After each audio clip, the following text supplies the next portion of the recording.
सुमिरत सिद्धि होई गणनायक करिबर बदन करहु अनुग्रह सोई बुद्धि राशि शुभ गुण सदना बंदौ गुरुपद पदुम परागा सुरुचि सुवास सरस अनुरागा मंगल भवन अमंगल हारी उमा सहित जहि जपत पुरारी सुमिर शिवा शिव पाई पसाऊं बरनऊ राम चरित चित जाऊं पानी ग्रहण जब किन महेशा हर्षे तब सकल सुरेशा हरहि राम चरित सब आए प्रेम पुलक लोचन जल छाए कवन सुकाज कठिन जग माही जो नहीं होई तात तुम पाई राम काज लगी तब उतारा सुनत ही भय पर्वतारा। हे महादेव, इस जगत में बाबा, इस जीवन बाबा न कोई कार्य कठिन है न ही कोई कार्य संभव है भैया, सारे कार्य सरल और संभव हो जाते हैं बाबा अगर आपकी कृपा हो जाए। रहा एक दिन अवधि कर अति आरत पुरलोक जहाँ तहाँ सोचहि नारी नर कृष्ण राम वियोग। प्रतीक्षा अपने आप में बहुत बड़ी परीक्षा तपस्या। एक व्यक्ति जो प्रतीक्षा कर रहा है और दूसरा व्यक्ति जो यात्रा करके प्रतीक्षा करने वाले से मिलने आ रहा है, वैसे तो मिलन में दोनों का समान भाव है, लेकिन जो व्यक्ति प्रतीक्षा कर रहा है उसकी मेहनत बहुत, क्योंकि यात्रा करने वाला तो शारीरिक शक्ति लगा रहा है लेकिन मन उसका यात्रा में लगा हुआ है, अनेक दृश्यों को देखता है, अनेक चीजों को सुनता है, अनेक कार्यों को करते हुए चला आ रहा है। लेकिन जो व्यक्ति प्रतीक्षा में है उसने अपनी संपूर्ण शक्ति से इसलिए लगा दी कि जिस स्थान पे हम बैठे हैं उस स्थान पर बैठे रहे। कितना बड़ा विश्वास है कि व्यक्ति चल तो सकता है लेकिन चल नहीं रहा है। क्यों? क्योंकि उसे लगता है कि जिसकी प्रतीक्षा कर रहे हैं वह अवश्य आए। देवी सती जब यज्ञ कुंड में जल के भस्म हो गई और सती अनेक जन्मों की यात्रा करके पार्वती के भेष में जब आई और भगवान शंकर से जब विवाह का प्रसंग शुरू हुआ, शिव जी दुल्हा बने, दूल्हा बनकर के ऐसे दूल्हा जिसके बारे में लोग कहते हैं कि बहुत लोग को देख करके उनके रूप को डर गए। आज भी जगह जगह शिव पार्वती विवाह में शिव जी का अभिनय करने वाले लोग शिव बारात लेकर के जब निकलते हैं तो लोग बड़े अचंभित होते कि महादेव ऐसे भोले भंडारी हैं कि उनका रूप ऐसा, अड़भंगी के भेष में गले में सांपों की माला पहन के तन पे भभूत लपेट के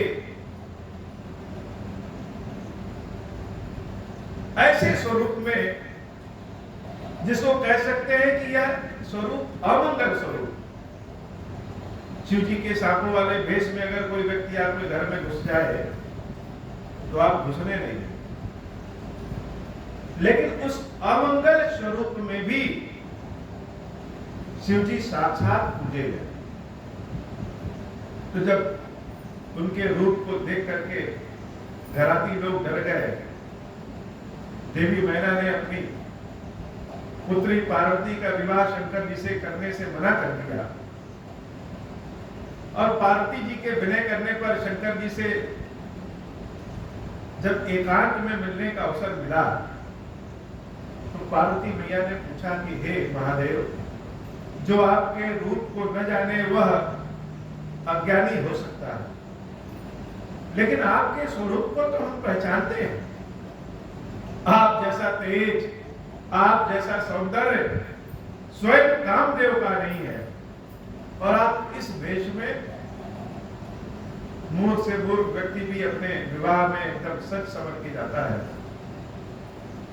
और इतने दिनों से हमने आपके लिए तपस्या किया और आप इस वेश में आ गए कि हम लोग का विवाह भी खतरे में हो गया।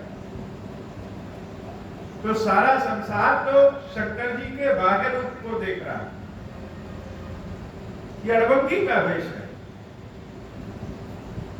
लेकिन जो शंकर जी के आंतरिक स्वरूप को जानता है वह इस बाह्य स्वरूप में भी मंगल ही मंगल का दर्शन करता है।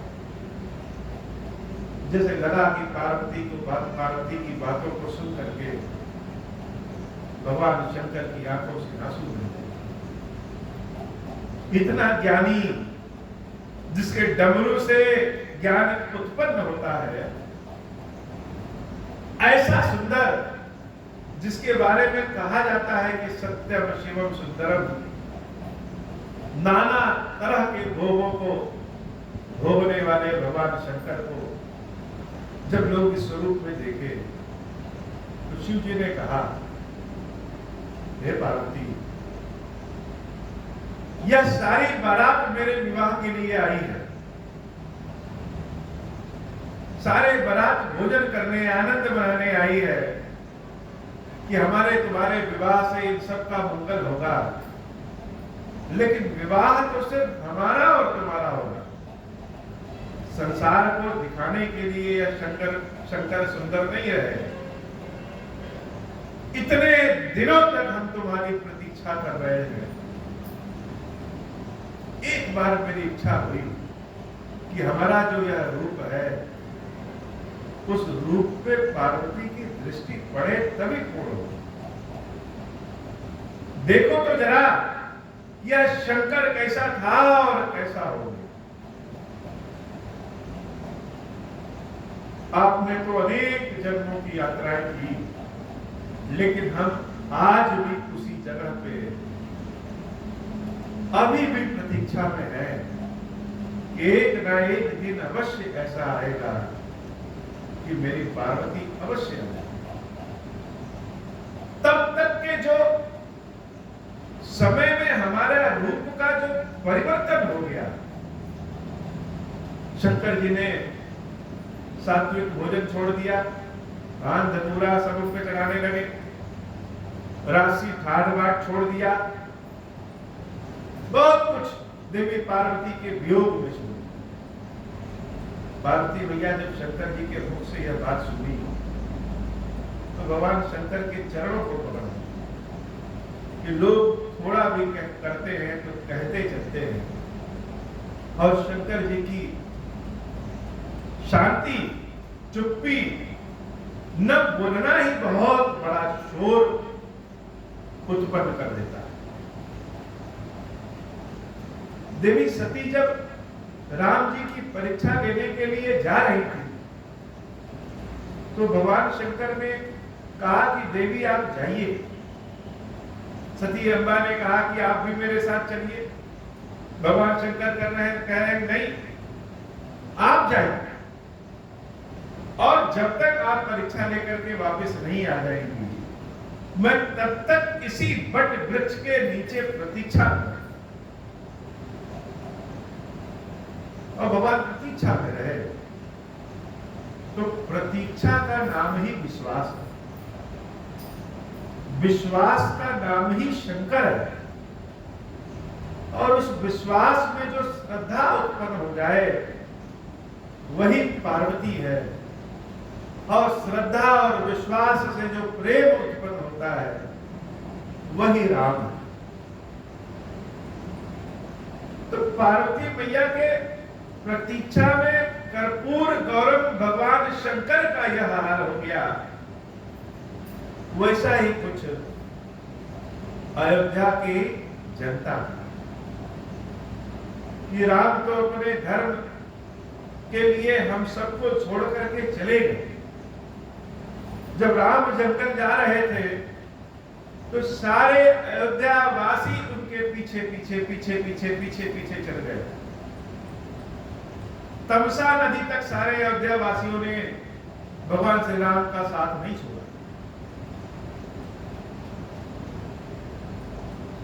और जब राम जी को लगा कि ये लोग साथ नहीं छोड़ेंगे तो भगवान को भी रात्रि में सारे अयोध्या वासियों को नींद में सुला करके वहां से बिना बताए भाग जाना पड़ा। जैसे भगवान श्री कृष्ण जरासंध के युद्ध से भाग जाते हैं, उनका नाम रणछोड़ दास कहलाता है। वैसे ही राम भी इस प्रेम के युद्ध में अपने प्रेमियों को छोड़ करके भाग गए। तो जब शिवजी को दोबारा पार्वती मिली तो उस पुराने विरह को फिर से नया न हो, इसलिए भगवान शंकर ने पार्वती को अपने आधे शरीर में भाग दे दिया, या आज की भाषा में कहते हैं कि वेल्डिंग करा दी, कि दोनों आधे आधे हो गए। जहां जाएंगे साथ जाएंगे और आधे आधे अलग होंगे तो समाप्त हो जाएंगे। वैसे ही जब राम प्रेम के युद्ध को छोड़ करके भाग गए तो अयोध्यावासी क्या करते हैं? अयोध्यावासियों को अपने राम पे पूरी निष्ठा है, पूरा विश्वास है कि अगर राम अपनी बात के इतने पक्के हैं कि वह 14 वर्ष के लिए वन को जा सकते हैं, तो राम उस समय भी अपनी बात पे पक्के होंगे जब 14 वर्ष के बाद उनको आना। तो सारे अयोध्यावासी प्रतीक्षा में बैठे। जरा सोचिए कि किसी अपने छोटे बच्चों को भी हम देखते हैं और 2-4 दिन न देखें, कहीं दूर चले जाएं तो देखने का मन करता है। राम इतने सुंदर, सिर्फ चेहरे में सुंदरता नहीं, राम के आचरण में सुंदरता है, राम की चेहरे में सुंदरता है, राम की वाणी में सुंदरता है, राम के व्यवहार में सुंदरता है। जैसे हम सामने खड़े हो तो राम हमारा हृदय हमसे बिना पूछे ही चुरा ले, ऐसा भाव है। और वह राम जब सबको छोड़ करके चले जाते हैं तो राम तो यात्रा में है, प्रतीक्षा में कौन है? प्रतीक्षा में तो अयोध्यावासी। तो कैसी प्रतीक्षा रही होगी? अपनी आंखों से सोचिए कि राम का दर्शन हम किए और राम प्रतीक्षा में कहीं चले गए और उनकी प्रतीक्षा में हम बैठे हैं तो कैसा दर्द होगा। राम कथा सुनने का असली आनंद तब है जब हम राम कथा में स्वयं को समाहित करें। अनेक जन्म हमारे हुए होंगे, कोई तो ऐसा जन्म होगा जब हम अयोध्या में जन्मे होंगे और राम हमारे पड़ोसी होंगे, भगवान राम की छत्र छाया में बड़े बड़े होंगे।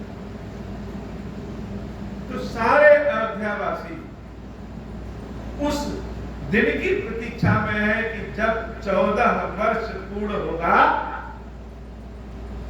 तो भगवान को दर्शन देने आएंगे। निश्चित विश्वास, विश्वास के बाद के साथ श्रद्धा है, निष्ठा है। हर अयोध्यावासी को ध्यान से देखेंगे जैसे लगेगा स्वयं साक्षात शंकर हो जो राम की प्रतीक्षा में बैठा। 14 वर्ष तो सिर्फ इस आशा में बीतने को है कि राम आने वाले। आज एक दिन कब हुआ, आज एक महीने कब हुए, आज एक वर्ष कब हुआ, अब तो बस इतने ही दिन बचे हैं कि जब राम आने वाले हैं और अब समय यह हो गया है, रहा एक दिन अवध कर। एक दिन सिर्फ शेष बचा है कि 14 वर्ष पूर्ण होने में सिर्फ एक दिन है। और राम तो बात के बड़े पक्के। रघुकुल रीति सदा चली आई, प्राण जाए पर वचन बजाए। यह देवी कैकेयी को वरदान देने के लिए सिर्फ इस बात का प्रयोग नहीं होता, प्राण तो प्रेम में भी चले जाते हैं, प्राण तो परीक्षा में भी चले जाते हैं। देवी सती के प्राण तो प्रेम में चले गए। तो अयोध्या वासियों के प्राण चले जाए उसके पहले राम तो आएंगे। अब एक दिन बचा, जैसे सवेरा होता है सूरज निकलने के पहले, सूरज के दर्शन भले ना हो, सूर्य देव बाद में दर्शन दे, लेकिन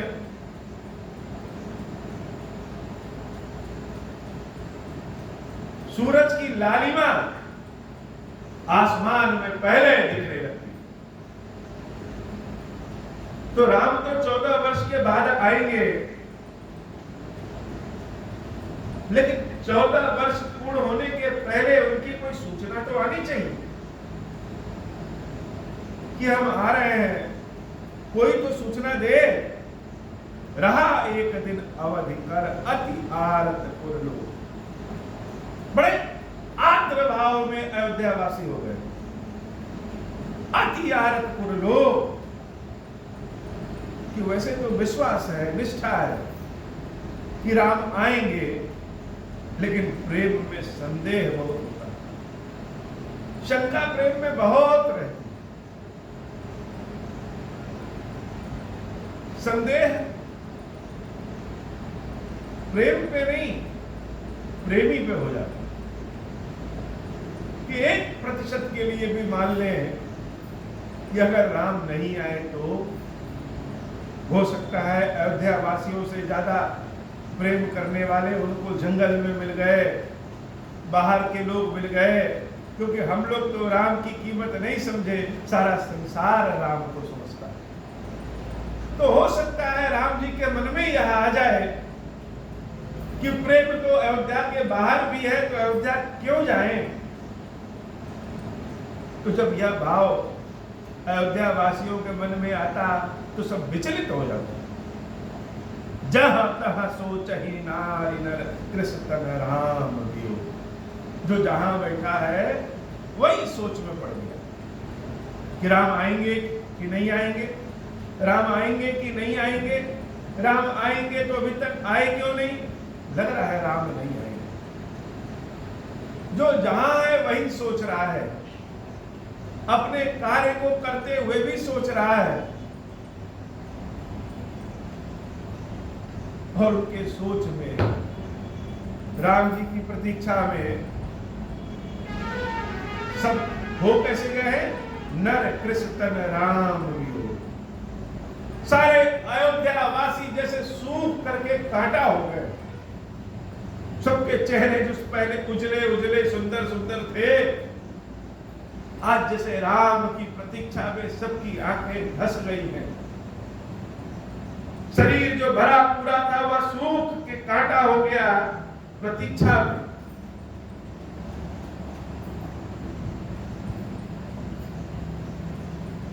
सीता मैया का जब हरण हो गया, रावण उनको अशोक वाटिका में कैद कर लिया, तो माता का स्वरूप हनुमान जी महाराज ने जो देखा वो कैसा था?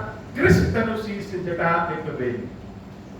वो सीता जिनकी सुंदरता की उपमा चंद्रमा भी ग्रहण नहीं कर सकता। चंद्रमा में भी दाग है लेकिन देवी सीता में दाग नहीं। उन सीता को जब हनुमान जी महाराज देखते हैं तो कैसे कृष्ण तक सूख करके कांटा हो गए। तो वियोग में व्यक्ति बीमार हो जाता है, वियोग में व्यक्ति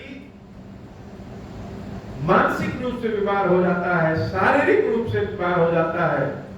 बहुत लोगों की आदत होती है कि अपनी समस्या, अपनी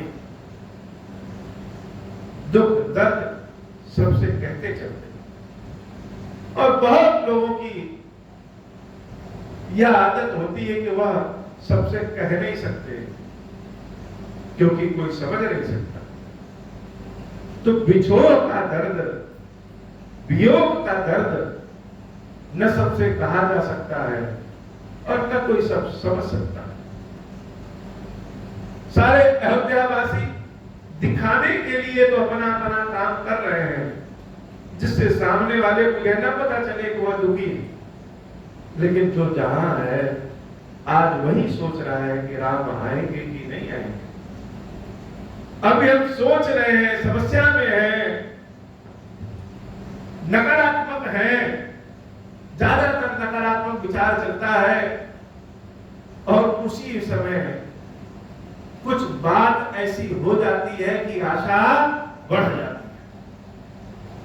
आशा बढ़ जाती है कि नहीं, जो हम सोच रहे हैं वह काम हमारा असली वाला शुभ मंगल कार्य होगा, नकारात्मक नहीं सकारात्मक कार्य होगा। और जब मन में यह विश्वास आ जाता है कि नहीं कार्य हमारा होगा, तो जैसे लगता है चेहरे पहले से कमल के समान खिल गए। दुख अपने आप जैसे सुख में बदल जाता है। तभी सारे अयोध्यावासी इस विचार में बैठे हैं कि राम आएंगे कि नहीं आएंगे, राम आएंगे कि नहीं आएंगे।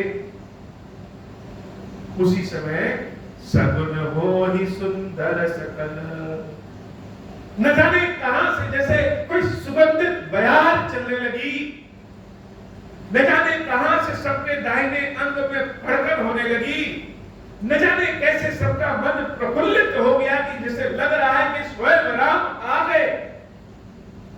और जब सुंदर शुभ सगुन होने लगे, रोम रोम सबका पुलकित हो गया। सगुन हो ही सुंदर सकल मन प्रसन्न सबके। गर्मी में सब लोग परेशान हैं, तो जब बरसात होने वाली रहती है तो बरसात होने के पहले ही जैसे लगता है कि शीतल हवा चलने लगी और गर्मी शांत हो गई, उस हवा को महसूस करके लोग प्रसन्न हो जाते हैं। वैसे ही जैसे राम आने वाले हैं तो कोई सुंदर शुभ सगुन हो गया और एक को नहीं सबके मन में लग रहा है नहीं राम तो आएंगे। सकल मन सकल मन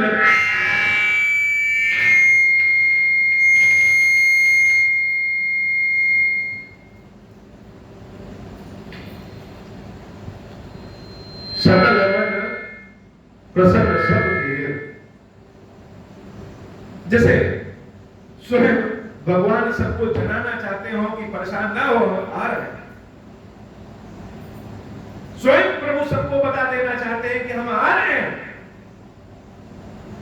और जैसे तुम लोग हमसे मिलने के लिए परेशान हो, नहीं परेशान हम तुम लोगों से मिलने के लिए। भगवान भी व्यथित है, भगवान भी इस प्रतीक्षा में है कि कितनी जल्दी हो सके हम अपने भक्तों से मिले। प्रभु आगमन जनाव जन नगर रंग चहुदेर। चारों ओर नगर में रम्यता आ गई। अपने आप जैसे लगा कि पूरी अयोध्या सुगंधित हो गई। और एक व्यक्ति के नहीं सबके मन में यह सगुन होने लगा। कौशल्यादि मातु सम्मत अनंत अस होई। कौशल्या आदि माताओं के मन में भी आनंद का भाव आ गया। आयो प्रभु श्री अनुज जुत कहा न चाहत अब कोई। लेकिन एक बड़ी मजेदार बात क्या है कि जैसे मुंह में आप अपने कोई रसगुल्ला रख लीजिए और उसका स्वाद उसका रस आप ही जानते हैं, सबसे कह नहीं सकते। वैसे ही सारे अयोध्या वासियों के मन में आनंद का रस टपक रहा है, लेकिन वह किसी से कह नहीं रहे, कहना नहीं चाह रहे। कह दिए और नहीं राम आए तो कभी कभी कहने से काम नहीं बनता।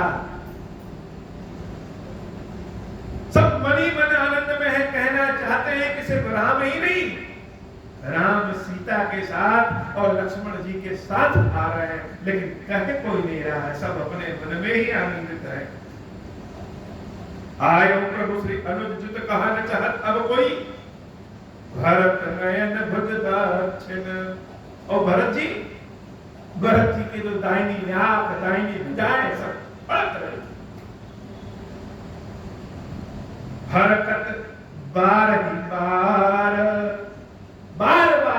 पड़तन हो रही उनकी दाहिनी आंख और दाहिनी भुजाओं में। जानी सगुन मन हर्ष अति, लागे करन विचार। भरत जी महाराज समझ रहे कि यह तो सगुन है, यह तो शुभ सगुन है। और शुभ सगुन क्या, राम आने वाले यही एक सगुन हो सकता है। शुभता तो स्वयं राम है। तो आनंद में जानी सगुन मन हर्ष अति, बहुत हर्षित हो गए। आज 14 वर्ष में पहली बार भरत जी महाराज इतने प्रफुल्लित। लागे करन विचार करने लगे कि राम आ रहे हैं, राम आ रहे हैं, राम आ रहे हैं। संसार की सभी पिटारा सभी पात्र तो भर सकता है, लेकिन प्रेम का पात्र कभी भरता नहीं। वो तो जितना मिले उतने कमे लगता है। इतना शुभ सगुन हो गया, लेकिन फिर भी राम आंखों के सामने दिख नहीं रहे, इसलिए भरत जी महाराज फिर से विचलित हो गए और सोच रहे हैं ये सब सुंदर शुभ सगुन तो अच्छी बात है, लेकिन अगर राम आने वाले रहते तो अब तक तो आ ही गए होते। बहुत बार गर्मी के बाद हवा चलती है कि लगता है अभी बरसात होगी, लेकिन बरसात होती नहीं। ये सारे शुभ सगुन तो ठीक हैं, लेकिन जब तक राम को प्रत्यक्ष अपनी आंखों से न देख ले, हाथों से स्पर्श न कर ले, तब तक स्वयं को विश्वास नहीं होगा कि राम आ। क्यों? भगवान की करुणा पे, भगवान की दयालुता पे तो विश्वास है, लेकिन अपने कर्म जो है, अपने पाप जो है, उसको तो व्यक्ति स्वयं जानता है। तो सशंकित रहता है कि हमारे जो पाप कर्म है, हमारे जो कर्म है, उसका फल ऐसा ना हो जो राम से दूर कर दे। क्या बात है कि सुंदर शुभ सगुन तो है, लेकिन राम नहीं। रहू एक दिन अवधि अधारा, समुझत मन दुख भयउ अपारा। भरत जी महाराज सोच रहे हैं बस एक दिन का आधार और। आधार किस चीज का? आधार जीवन का। कि अभी तक तो 14 वर्ष तक प्रतीक्षा में रहे हैं कि राम आएंगे, इसलिए यह भरत जीवित है। लेकिन अगर एक दिन और बीत गया और राम नहीं आए, तो फिर जीवन के जीने का कोई आधार नहीं बचा। तो भरत के जीवन का आधार अब सिर्फ एक दिन है। इस एक दिन में ही या तो भरत की मृत्यु हो जाएगी, या भरत को राम के दर्शन हो जाएंगे। समुझत मन दुख भय। जब इस पीड़ा को समझ रहे हैं, बड़ा मन में दुख हो जाता है, क्योंकि कर्म तो जानते हैं सब। भरत जी महाराज सोचते हैं कि इस भरत के कारण ही समूची अयोध्या को कष्ट उठाना पड़ा। न यह भरत पैदा होता, न इस भरत को राजा बनाने के लिए इनके मां के मन में लालच आता, और न ही इस अयोध्या की यह दुर्दशा हुई। तो जब इस बात को भरत जी महाराज विचार करते हैं, तो उनको लगता है कि राम नहीं आएंगे। कारण कवन नाथ नहीं आयऊं, जानी कुटिल की मोहि बिसरायऊं। किस कारण राम नहीं आए? शायद मेरी कुटिलता को जान गए। यह जीवन यात्रा भी बड़ी अपने आप में अनोखी यात्रा है। एक जीव जब जन्म लेता है तो जब छोटा रहता है तो सारे लोग प्रेम के वश प्रेम करते हैं। वो बच्चा एक कदम चल भी दे तो भी लोग खुश हो जाते हैं, बाबा चल दिया। भोजन कर ले, दूध पी ले तो भी प्रसन्न हो जाते हैं कि बाबा भोजन कर लिया। लेकिन धीरे धीरे जब उस बच्चे की समय सीमा बढ़ती जाती है, उम्र बढ़ती जाती है, जिम्मेदारियों का बोझ बढ़ता जाता है, तो प्रेम आवश्यकता में बदलने लगता है, उम्मीदों में बदलने लगता है। तो सारे समाज की जैसे उम्मीद हो जाती है कि अब फर्स्ट आएगा, यह टॉप करेगा, यह पढ़ लिख के वैज्ञानिक बनेगा, या इस कार्य को करेगा, या सीधे अच्छे कार्यों को करेगा। लेकिन जीवन तो जीवन, एक आभूषण भी केवल और केवल स्वर्ण से नहीं बन सकता। वैसे यह जीवन भी पाप और पुण्यों का मिश्रण है, गुण और अवगुणों का मिश्रण है। केवल पुण्य पुण्य या केवल गुण गुण नहीं, सुख और दुख का मिश्रण है। किसी के जीवन में दुख का मिश्रण ज्यादा होता है तो किसी के जीवन में सुख का मिश्रण ज्यादा होता है। दुख का मिश्रण कम। किसी के जीवन में अवगुणों का मिश्रण ज्यादा होता है तो किसी के जीवन में गुणों का मिश्रण ज्यादा है, लेकिन रहता सबके पास। तो जब वो बच्चा बड़ा होता जाता है तो लोगों की उम्मीदें नैसर्गिक प्रेम को खा जाती। फिर कभी संपूर्ण समाज के, परिवार के, स्वयं के आवश्यकताओं पे, उम्मीदों पे खरे उतरे तो बहुत अच्छी बात, और नहीं उतरे तो धीरे धीरे जैसे रिश्तों में दूरियां लगे। तो मन भी कभी करे कि किसी से जाकर के प्रेम से निपट जाए, तो उम्मीद, आवश्यकता बीच में एक ऐसी दूरी बढ़ा देती है कि व्यक्ति धीरे धीरे धीरे धीरे अपने नैसर्गिक रूप को ही बदल देता है।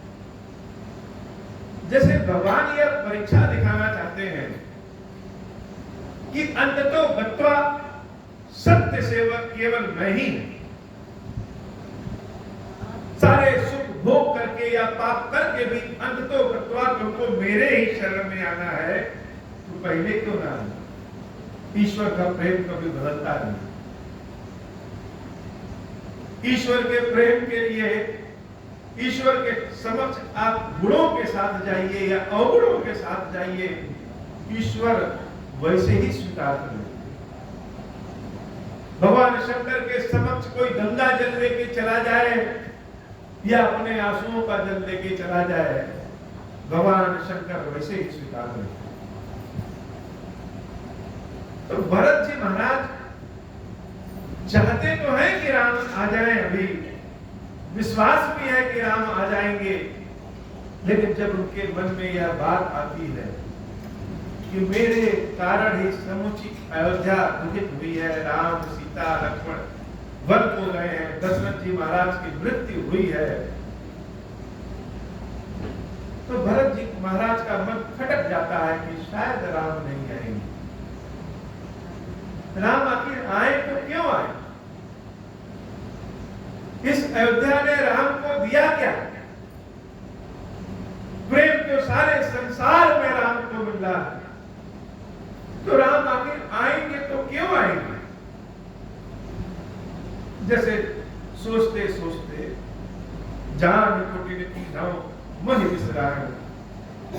महाराज जान गए कि यह भरत बड़ा कुटिल है, यह राम जान गए हैं, इसलिए इस भरत को भूल गए हैं, छोड़ दिए।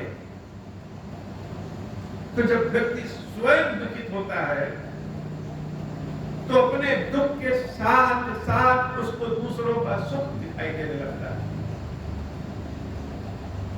इस सारे संसार के लोग तो हंस मुस्कुरा रहे हैं, भगवान ने यह दुख मेरे ही जीवन में दिया है।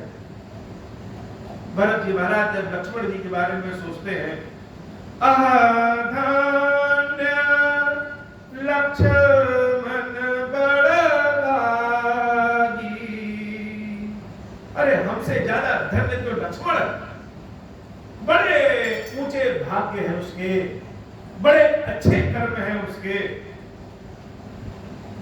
कि उस लक्ष्मण को राम पदार बिंदु अनुरागी, राम जी कभी छोड़ते ही नहीं। वो लक्ष्मण बड़ा धन्य है, उसके पास तो बड़ा सुख है, उसके भाग्य बड़े उत्तम है कि स्वयं राम उसको नहीं छोड़ते। वह राम जी के चरणों की सदैव सेवा करता रहता है। कपटी कुटिल मोहि प्रभु चीना, ताते नाथ संग नहीं लीना। मुझे भगवान पहचान गए कि यह भरत तो बड़ा कपटी कुटिल है, इसलिए लक्ष्मण को तो अपने साथ ले गए, मुझे अपने साथ नहीं ले गए। भरत जी महाराज जिसे निराशा के भंवर में लिपटे जा रहे, जाओ करनी समुझे प्रभु मोरी, नहीं निस्तार कलप सतकोरी। मेरी करनी को भगवान समझ गए होंगे, मेरे पापों को भगवान जान गए हैं। हम दूसरों से चाहे कितना भी मुस्कुराते रहे, लेकिन मेरे मन के छल कपट को राम जानते हैं, और मेरे मन के पाप, मेरे छल कपट ऐसे हैं कि कल्पों तक राम से वियोग सहना पड़े।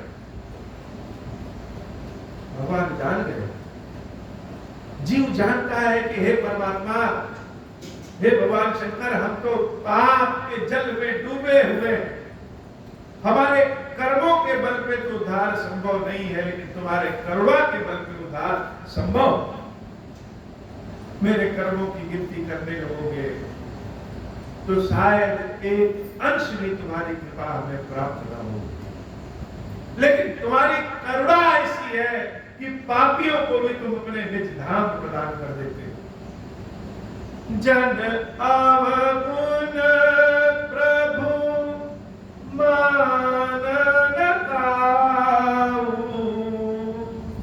दीन बंधु अति मृदुल सुभाऊ। हमें अपने कर्मों पर तो विश्वास नहीं है, लेकिन राम की करुणा पे जरूर भरोसा। अचानक जैसे मन भरत जी महाराज का बदल गया कि राम नहीं आएंगे, अरे क्यों नहीं आएंगे, राम को निश्चित आना। मेरे पाप कर्मों में अधिकता हो सकती है, मेरे कर्म ऐसे हैं जिसके कारण राम हमको भूल सकते हैं, लेकिन राम की करुणा ऐसी है कि भगवान अपने भक्तों की गलतियों को नहीं देखते।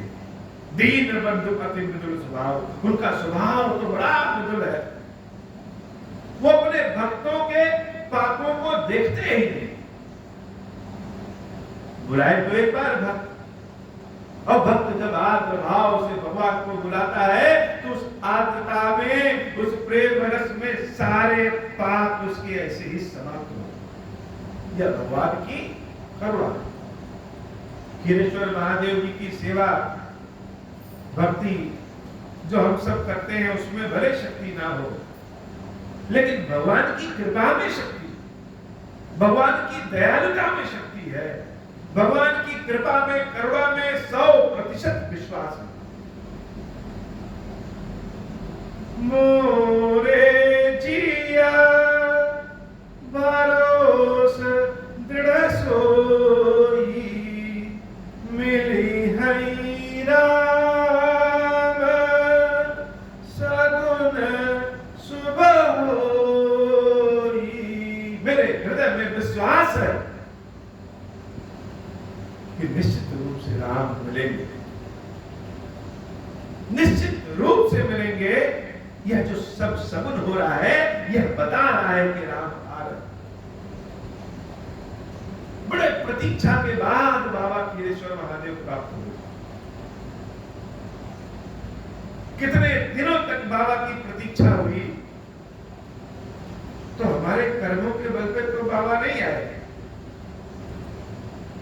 अपनी कृपा के बल पे आए। महादेव जी तक पहुंचने का तो रास्ते का भी ज्ञान नहीं, साधन की बात ही छोड़ दी। जैसे एक बार भगवान को देख करके लगा कि हे प्रभु, सबके बुलावे में तो आ जाते, हमको इतनी प्रतीक्षा क्यों करा रहे हो?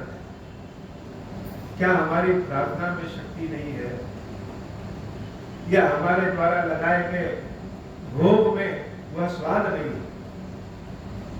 लेकिन जैसे सुंदर शुभ सगुन भगवान ने किया कि नहीं, हम तो आ रहे हैं। किसने कहा कि हम नहीं आएंगे? और क्षीरेश्वर बाबा आए तो राम तो आएंगे।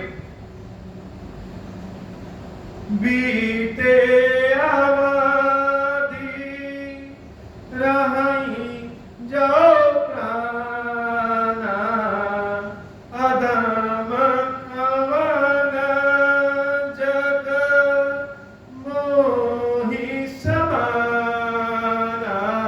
भरत जी महाराज अपनी आंखों को बंद करके जैसे राम से बात कर रहे हैं कि हे प्रभु, अगर अवधि बीतने के बाद आओगे तो इस भरत को जीवित नहीं पाओगे। आओ तो भले देर में आओ।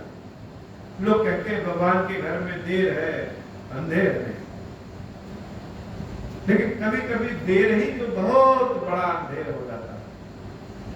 तो जैसे भरत जी आंख बंद करके राम से वार्तालाप कर रहे हैं कि तुम तो अपनी समय से ही आओगे, अपनी ही बात मानोगे, तुम्हारे जीवन में इस भरत के समान न जाने कितने लोग होंगे, लेकिन इस भक्त के जीवन में तुम्हारे अलावा और कोई नहीं। तो हो सकता है कि तुम मेरे समय के हिसाब से ना हो, क्योंकि हमारा समय तो बड़ा कम है और तुम अनंत समय हो। तो कोई बात नहीं, हमारे समय बीतने के बाद जब आओगे तो इस भरत को जीवित नहीं पाओगे। राम विरह सागर महा भरत मगन मन हो। जिस राम के विरह में भरत जी का मन मगन हो रहा है।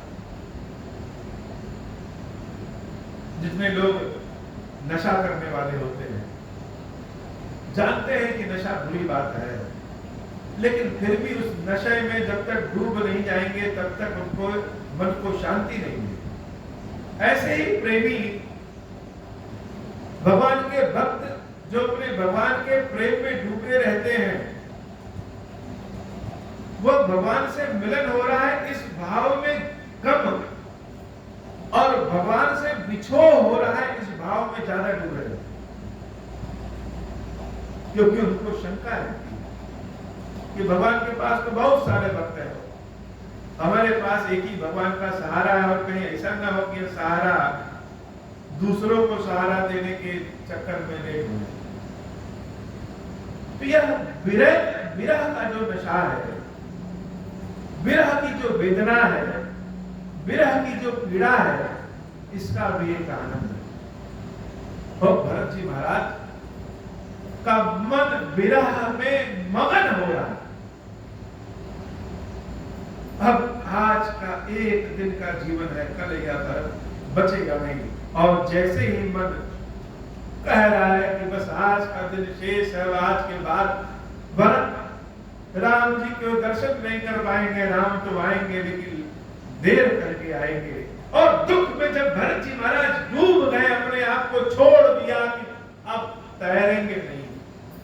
हाथ पैर मारता है, अब बच जाए, अब बच जाए, लेकिन भरत जी महाराज जैसे लग रहा कि हाथ पैर छोड़ दिए कि अब नहीं तैरेंगे, अब डूब ही नहीं। और जब सब कुछ छोड़ दीजिए, तुरंत भगवान आकर के पकड़ ले। तुरंत श्री हनुमान जी महाराज विप्र रूप धरि पवन सुत आई गयो जनकोट। ब्राह्मण का वेश धारण करके मंगल रूप श्री हनुमान जी महाराज तुरंत प्रकट होते हैं। बैठे देखी कुशानन जटा मुकुट कृसगात, राम राम रघुपति जपत स्तवत नयन जल जाता। मंगल भवन अमंगल हारी उमा सहित जहि जपत पुरारी, मंगल भवन अमंगल हारी उमा सहित जहि जपत पुरारी। देखत हनुमान अति हर्ष पुलक दात लोचन जल बरस, मन मह बहुत भांति सुख मानी, बोले श्रवण सुधा समबानी। मंगल भवन अमंगल हारी उमा सहित जहि जपत पुरारी, जासु बिरासु चौदिन राति रटौ निरंतर गुण गणपाति। रघुकुल तिलक सुजन सुखदाता, आयो कुशल देव मुनित्राता। मंगल भवन अमंगल हारी उमा सहित जहि जपत पुरारी। पुरन जीति सुजस सुर गाव, सीता सहित अनुज प्रभु आवत। सुनत बचन बिसरे सब दूता, त्रिषावंत जिमि पाई पीयूषा। मंगल भवन अमंगल हारी उमा सहित जहि जपत पुरारी। को तुम तात कहाँ ते आए, वही परम प्रिय वचन सुनाए। मारुत सुत मैं कपि हनुमान, नाम मोर सुन कृपा निधान।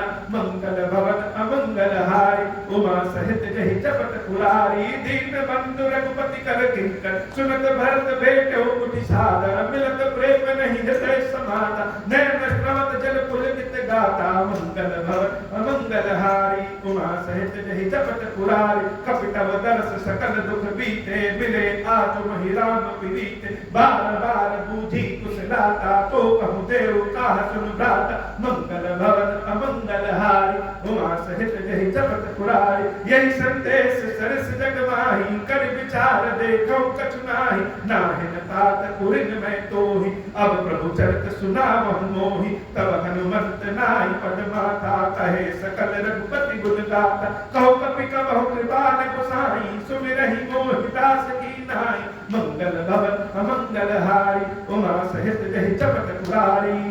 निज दास ज्यों रघुवंश भूषण, कबहु मम सुमिरन करयो। सुनि भरत बचन विनीत, अति कपि पुलकितन चरणन परयो। रघुवीर निज मुख जासु गुण गण, कहत अग जगन्नाथ जो। काहे न होई विनीत परम, पुनीत सद्गुण सिंधु सो। राम प्राण प्रिय नाथ तुम, सत्य वचन मम तात। पुनि पुनि मिलत भरत सुनी, हर्ष न हृदय समात। मंगल भवन अमंगल हारी उमा सहित जहि जपत पुरारी। आज की कथा इतनी। श्री खीरेश्वर महादेव जी, खीरेश्वरी मैया जी हम सब के ऊपर बाबा कृपा करें। अब हो प्रसन्न प्रभु मोह पर, नाथ दीन परनेहु। निज पद भगति देहु प्रभु, पुनि दूसर वर देहु। तब माया वश जीव जड़, संतत फिरहि पुराना। हम पर क्रोध न करिय प्रभु, कृपा सिंधु भगवान। शंकर दीन दयाल, अब हम पर हो कृपाल। साप अनुग्रह होई जहि विधि, नाथ धोरहि काल। दीन दयाल विरुद्ध संभारी, हरहु नाथ मम संकट भारी। जय विधि होई नाथ हित मोरा, करहु सो बेगी जानि दास मैं तोरा। राम राज बैठे त्रैलोका, हर्षित भय गए सब शोका। जे सकाम नर सुनहि जगावै, सुख संपत्ति नाना विधि पावै। जो इच्छा करिहु मन माहि, हरि प्रसाद कछु दुर्लभ नाहि। मंगल भवन अमंगल हारी उमा सहित जहि जपत पुरारी। बोले श्री खीरेश्वर महादेव जी, खीरेश्वरी मैया जी की साई जय हो। खीरेश्वरम हे भगवान शंकर, आप ऋण पातक, दुर्भाग्य और दरिद्रता की निवृत्ति के लिए तथा संपूर्ण पापों का नाश करने के लिए मुझ पर प्रसन्न होइए। मैं दुख और शोक की आग में जल रहा हूँ, संसार भय से पीड़ित हूँ, अनेक प्रकार के लोगों से व्याकुल और दीन हूँ। गिरेश्वर मेरी रक्षा कीजिए। देव देवेश्वर, सबको निर्भय कर देने वाले महादेव जी, आप यहाँ पधारिए और मेरी की हुई इस पूजा को पार्वती जी के साथ ग्रहण कीजिए, मेरा मंगल करिए। महादेव शिव शंभु। ओम श्री राम